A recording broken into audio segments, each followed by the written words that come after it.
হযরত আনাস ইবনে মালিক রাদিয়াল্লাহু তাআলা আনহু থেকে বর্ণিত, তিনি বলেন বিশ্বনবী বলেছেন জিলহজ মাসের প্রথম 10 দিনের একদিন সমান সমান 1000 দিনের সমান।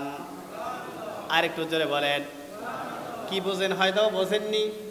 বিশ্বনবী বলেন জিলহজের এই যে 10 দিন এত বেশি গুরুত্ব, আল্লাহ পাক ওয়ালায়ালিন আশ কোরআনুল কারীমের ফজরের মধ্যে কসম করলেন, 10 রাতের কসম, 10 দিনের কসম। এত বেশি কসম করলেন কেন? বিশ্বনবী বলেন জিলহজ মাসের এই প্রথম দশক এতটাই ফজিলতপূর্ণ, এতটাই গুরুত্বপূর্ণ, এতটাই তাৎপর্যপূর্ণ, এর একদিনের আমল অন্যান্য সময়ে 1000 দিন আমল করলে যে পরিমাণ সওয়াব আল্লাহ পাক দিবেন, ওই একদিনের আমল করার মাধ্যমে আল্লাহ পাক 1000 দিন আমল করার সমান সব বান্দা বান্দির আমল নামায় দিবেন। শুধু এখানেই শেষ নয়, এই 10 দিনের মধ্যে আরেকটি দিন আছে অতীব গুরুত্বপূর্ণ, খুবই জরুরি দিন।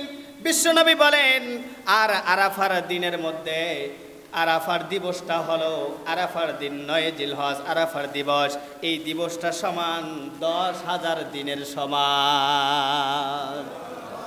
চিন্তা করুন, একদিন সমান 10,000 দিন, আর 10 দিনের মধ্যে একদিন যদি যায় 9 দিন থাকে, 9 দিন সমান সমান 9,000 দিনের সমান, আর একদিন সমান 10,000 দিন।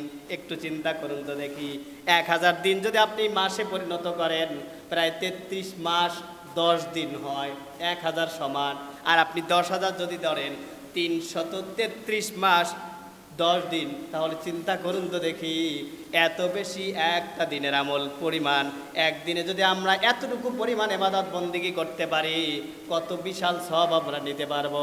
এই জন্য জিলহজ মাসের প্রথম দশককে বেশি ইবাদত বন্দেগীর জন্য বাছাই করে নিতেন। সুবহানাল্লাহ।